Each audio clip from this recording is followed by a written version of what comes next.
We're getting on a bus right now, and we're going to be, well, let's just let the bus take us where the bus is going to take us.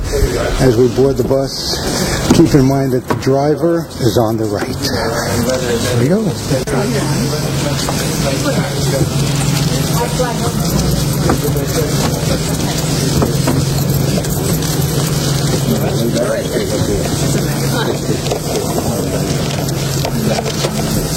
Yeah, we just. How about right here?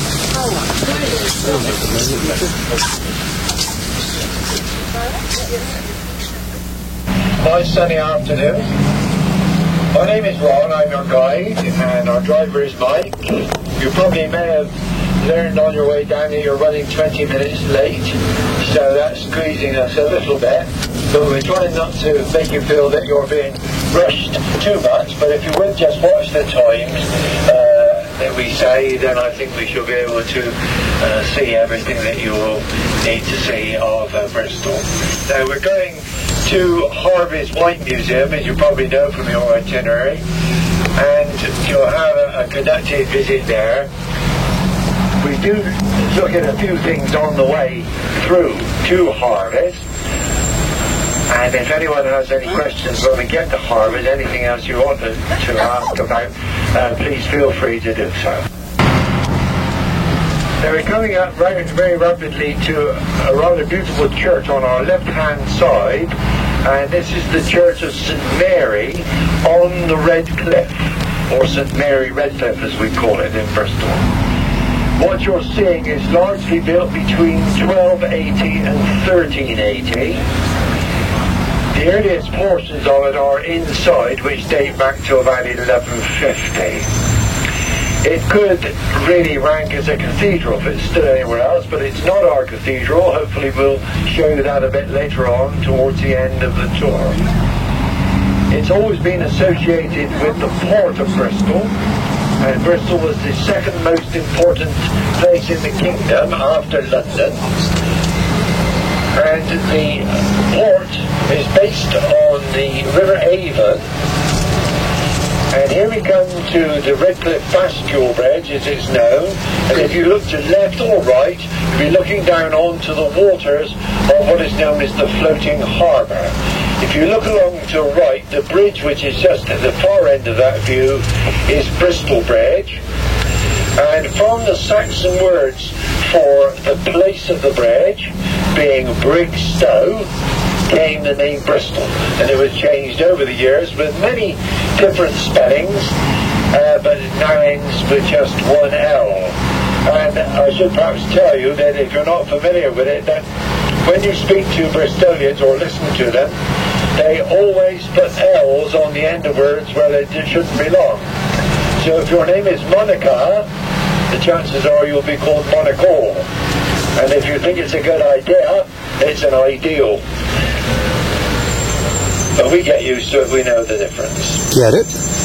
Now this part here is called the Grove, it's part of the harbour area. On the right hand side, the grey stone building was a grain warehouse. Straight in front of us, and it'll be on our left as we turn to the right, are three houses.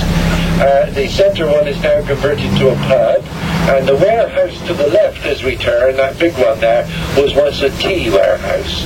That's where the tea ships came in and were offloaded. Now this street is called Prince Street. It's a bit down market now really compared with what it was in earlier times, because here stood the hall which was the headquarters of the Society of Merchant Venturers, whose voyages of trade and discovery went out all through the centuries. Could we go?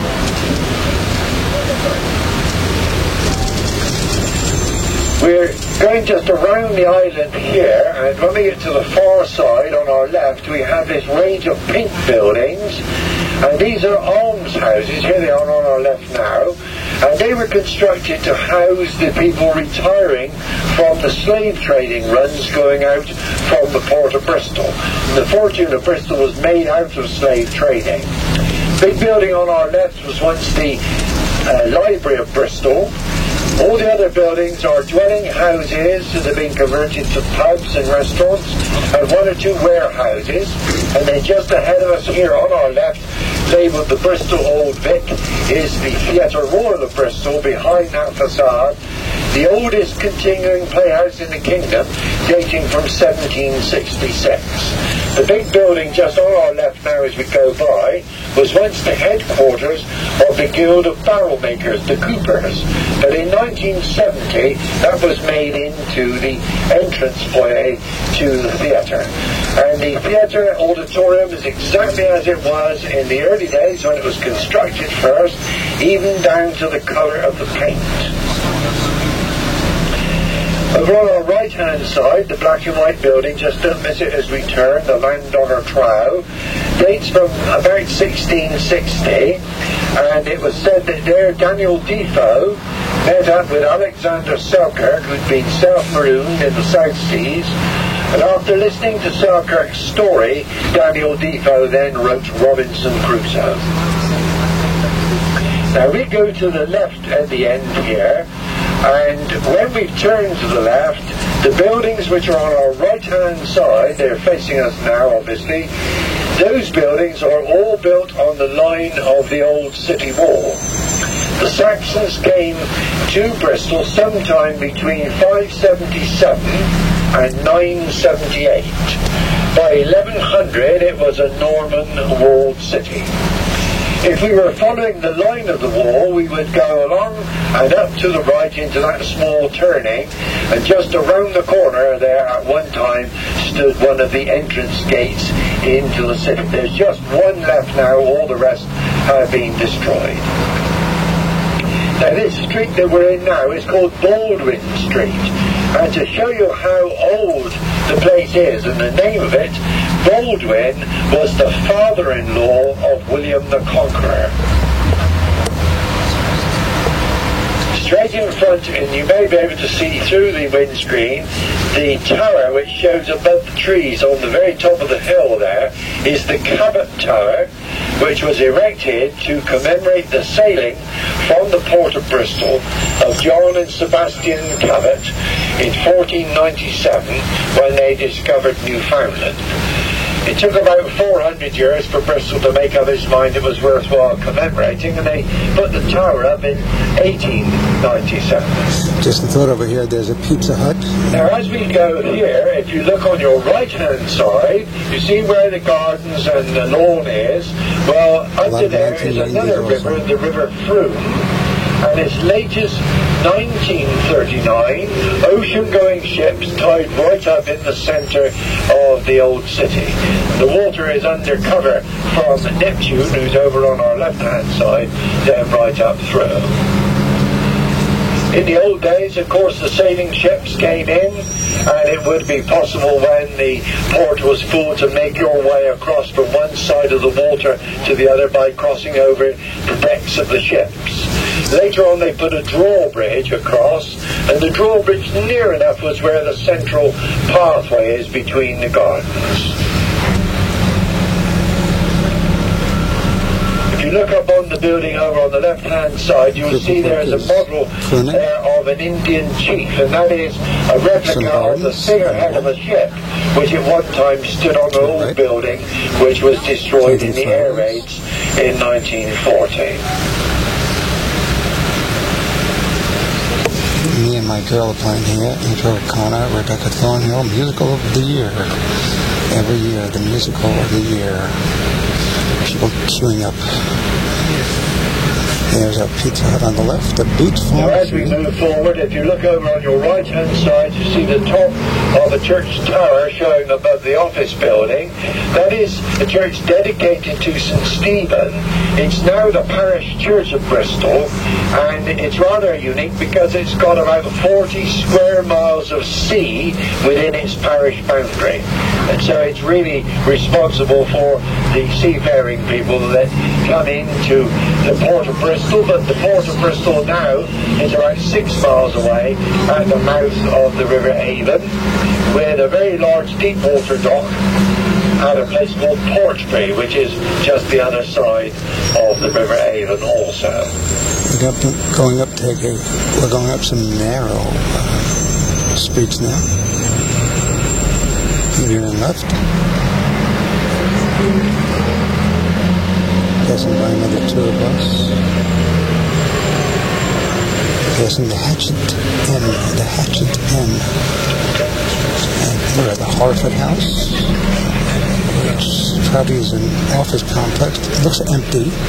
Right, ladies and gentlemen, now we're going to stop the coach here. We've got a walk of just a couple of minutes to get to Harvey's.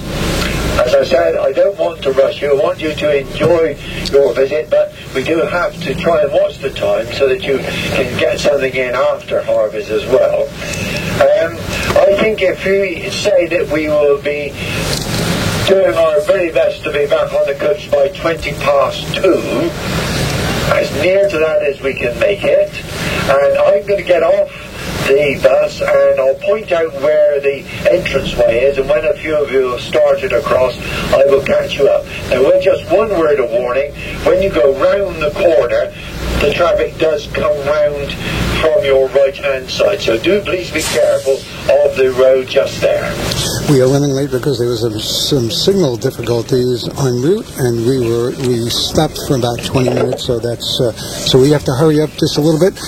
You're listening to Visions, a series of visits to almost everywhere. I'm your host, Herb Malzman. I'm your fellow traveler, Herb Malzman. We're going to get off the bus and imbibe a bit. So while you teetotalers, we'll meet you back here at the bus. We're off now.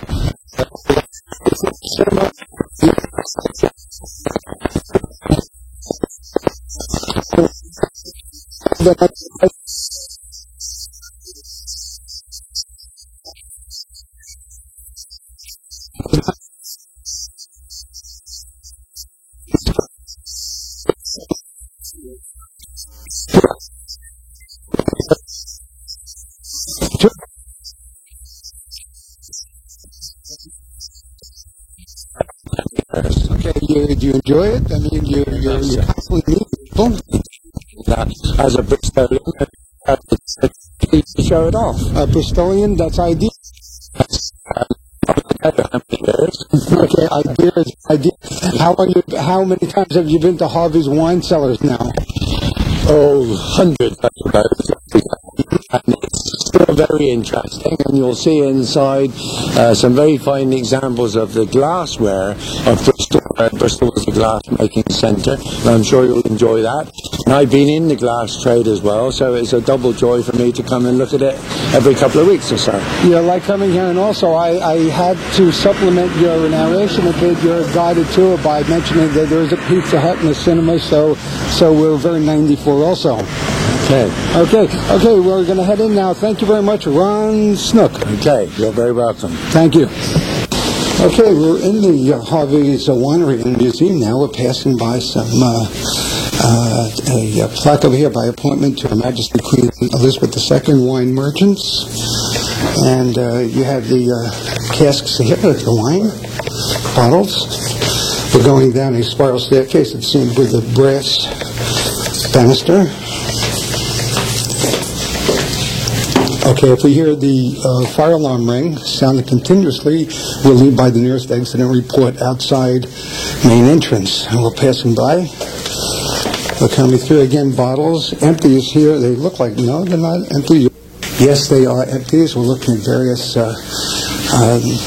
photographs of how the Harvey's wine is shipped and kegged and whatever the terms are. I'm not much of a drinker, so please mind your head over here. There are some low-hanging pipes. We're coming through, we're looking at a cask right now, a fine example of the Spanish Cooper's Odd Double Butt, capacity approximately 216 gallons, and downstairs we go. What is wine? Well, wine is the alcoholic beverage obtained by fermenting the juice of freshly gathered grapes in the district of its origin, and according to local tradition and practice. Oh, there's something happening here. Let's move along. Dates back to the 13th century, and they formed part of a monastery. But the House of Harvey's was founded at the end of the 18th century in 1796, to be precise. And at that time, Bristol was the second largest port on the British Isles, second after London. The ships used to come right into the centre of Bristol, just a few hundred yards away from here. So this was a very good place to start an import business.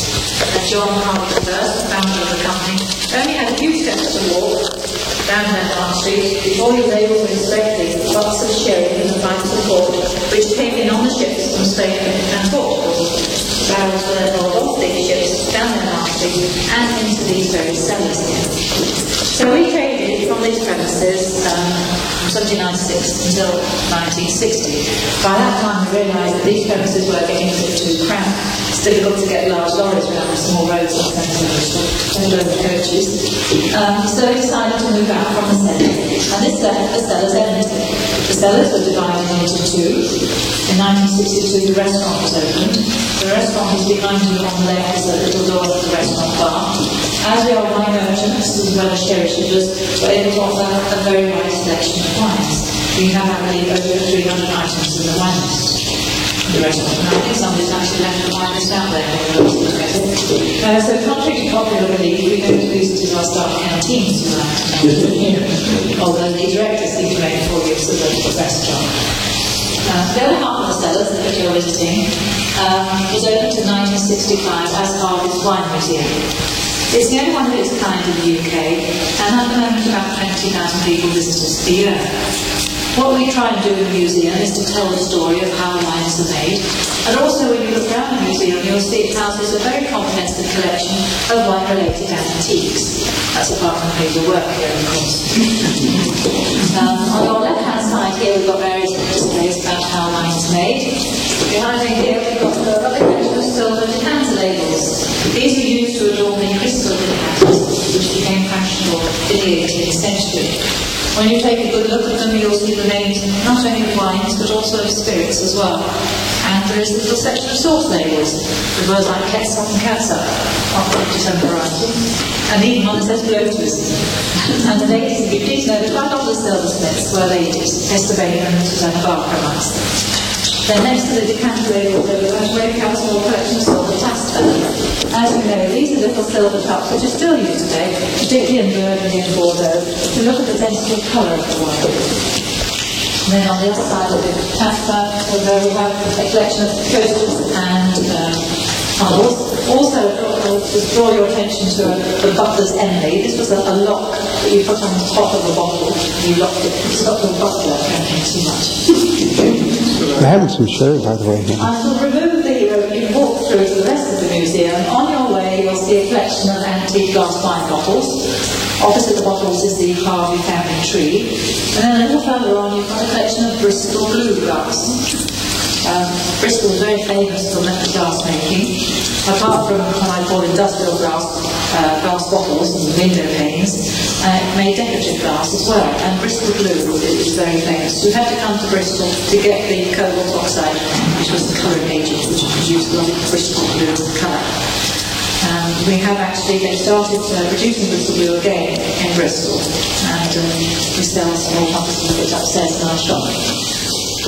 Further on, you'll see a lovely collection of 18th century drinking glasses. After the drinking glasses, you'll see some decanters. Then you'll turn left, go along a little passageway. One side we've got Victorian song sheets with characters such as Cool, Burgundy Ben, and Champagne Charlie.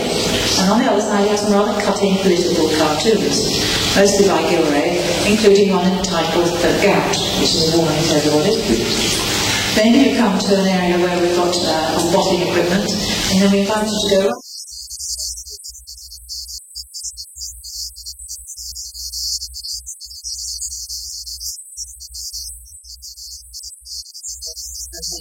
And we have provided you with a rather stupid mock quill pen.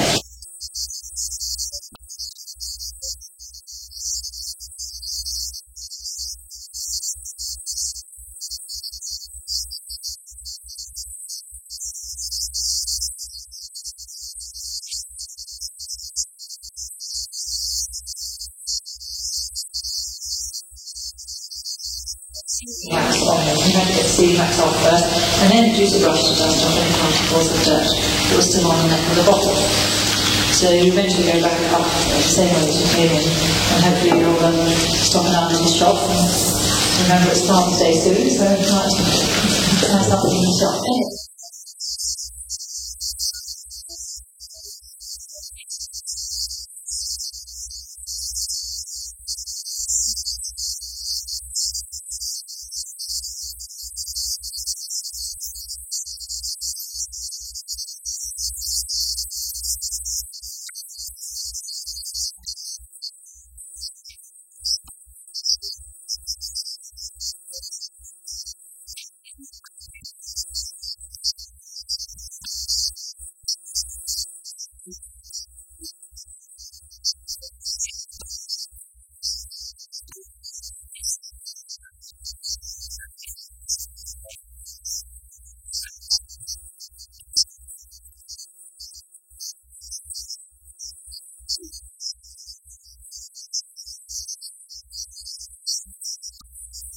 what we would be looking at here, kind of give our listeners a little tour here.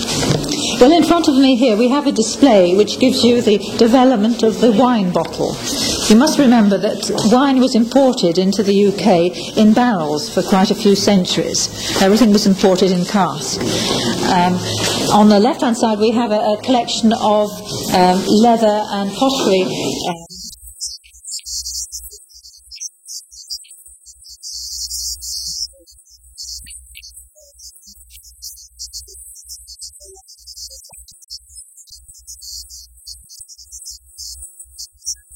And then here we have a collection of early English. These are, believe it or not, glass bottles. They look ceramic, though. They look ceramic, but they're very early glass.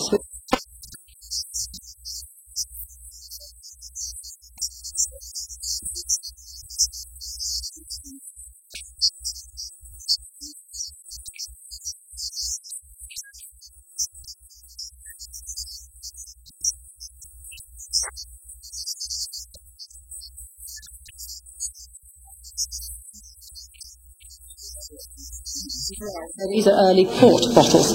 If you were rich enough, you had your own bottles made for you specially. And when the glass blower was making a bottle, he would get a blob of glass, put it on the side of the bottle, and then impress it.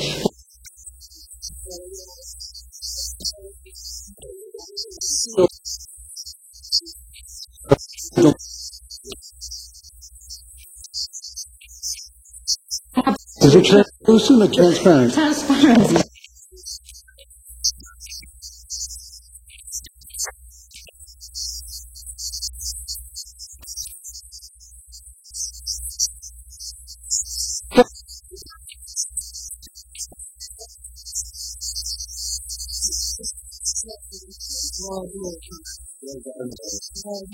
Yes.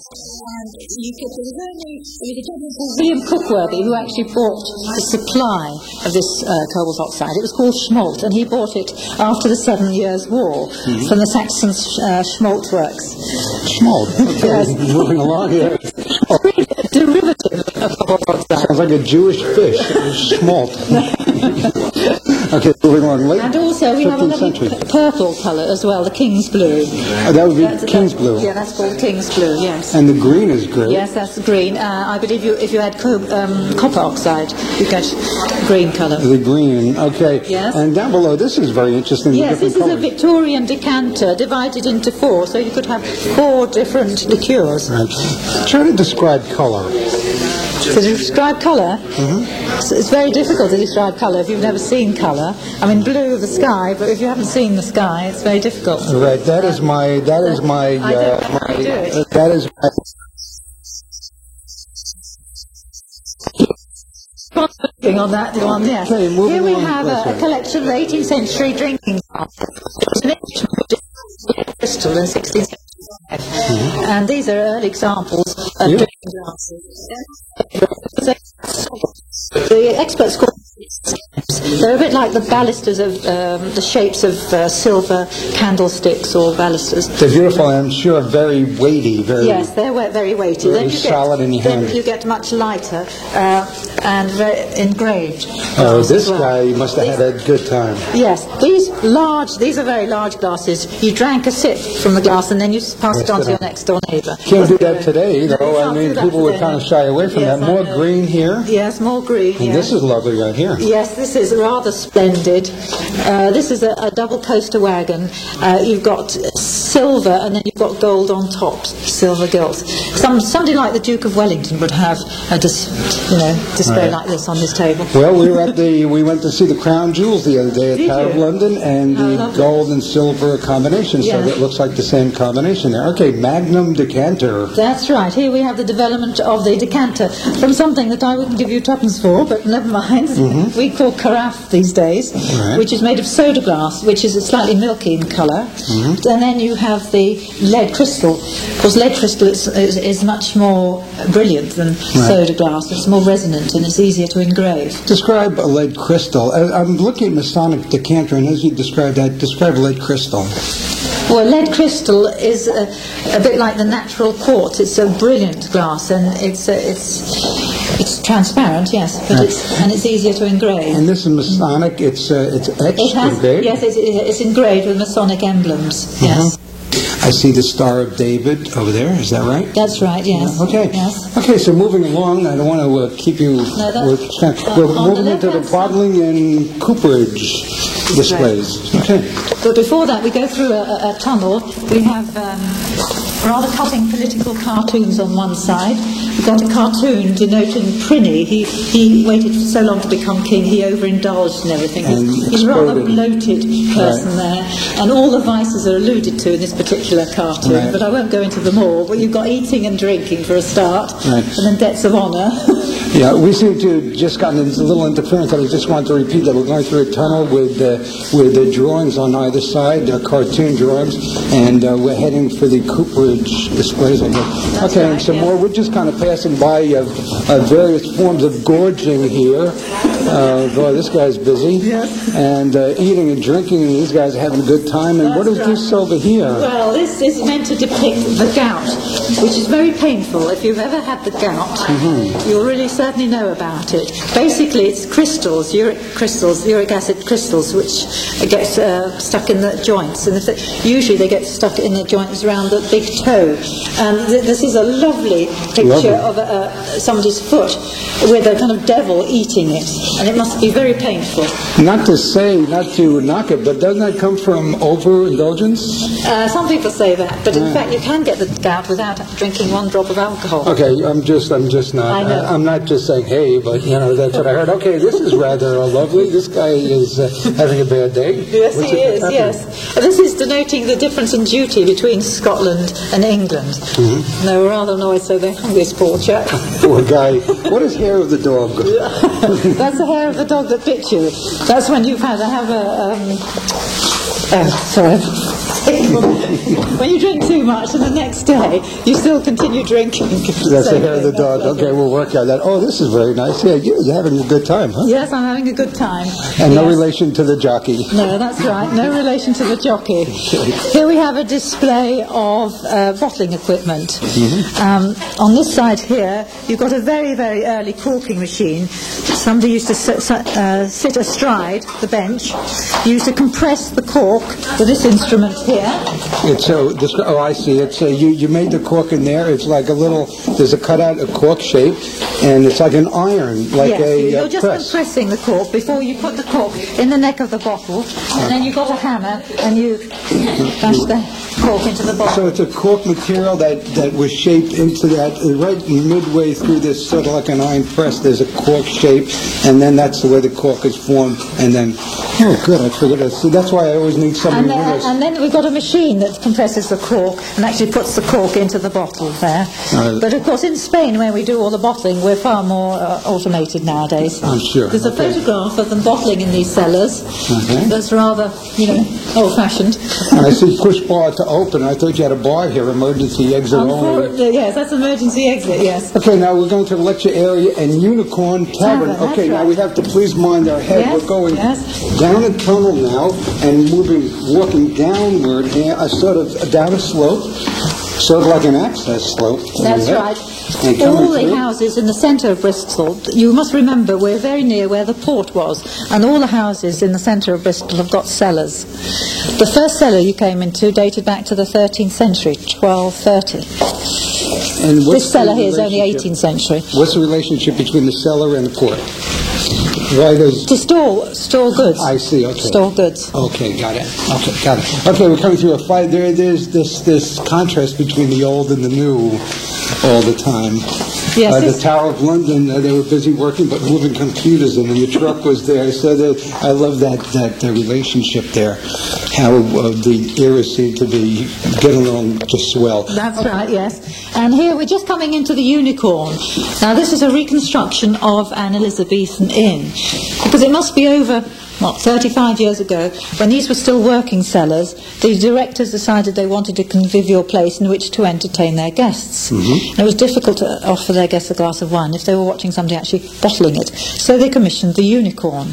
This was originally a claret bottling cellar. It's been divided into two, and somebody had the lovely job of looking around the countryside and buying old pieces of furniture. Everything inside the Unicorn, apart from yourself, I should hasten to add, and the Formica counters behind, is old, but not all from, or antique, should I say, but not all from the same period. Okay. But I think you'll agree, it gives an impression of a nice old inn. Very nice.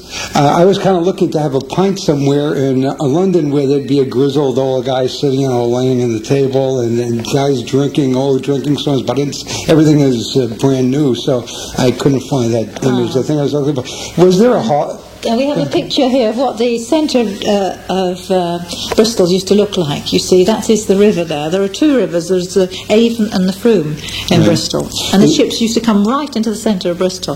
That's all been covered over now. Is that called the floating dock or the floating something? That's a bit further away, yes. Okay, where's the floating dock? Bristol is about 8 miles away from the sea. The River Avon curves a lot. In the 17th and 18th century, of course, Bristol was the second largest port of the British Isles. But as you know, the ships got larger. Mm-hmm. The river, of course, is tidal, and it was difficult. Half the day, the ships at anchor used to be kind of on their sides in Bristol. So the worthers of Bristol decided to make a floating harbour, you see, so that the boats could be upright all day long in the harbour, you see. But unfortunately they took so long doing this that by the time they got their act together, other ports like Liverpool had got their act together, and that's why Bristol is no longer an important port. Okay, I guess that takes care of the tour. And was there a Harvey, and who is Harvey? Harvey, yes. John Harvey. We still have a John Harvey the Fifth today. He's in charge of our wine merchant section, but the company was founded by John Harvey the First, yes. He was the son of a sea captain, but he didn't like the sea like his father, so he decided to be apprenticed into his uncle's trade, and he built up the business. Right. Son of a sea cook, no. Son of a sea captain. Yes. And your earrings are cobalt blue, I guess. That's right, yes. My earrings are Bristol blue, yes. Bristol blue. Made in Bristol, yes. Okay, now I remember your last name, but I'm sorry, not your first. Margaret. Margaret? Yes. Piggott? Yes. Thank you very much for this mini tour, this quick tour. Actually, it was quite extensive, and I'm sorry to take you away from the group, but I really do want to just take you away from the group for a moment. Thank you, ma'am. Not at all. I hope you'll come back again for a longer tour and a tasting as well. I have a little taste. Yes. Thank you. Yes, thank you. Thank you. You're listening to Visions, a series of visits to almost everywhere. I'm your host, Herb Malsman. We are spending the day on the Orient Express and in Bristol, England. And at this point, the tour is running kind of late. We have to get back to pick up the express at the prescribed time. So we're kind of running late, and I'm running behind the rest of the tour. And the next panting you hear is me chasing Ron Snook, our guide, up a hill to get a first-hand description of our next site. Follow me.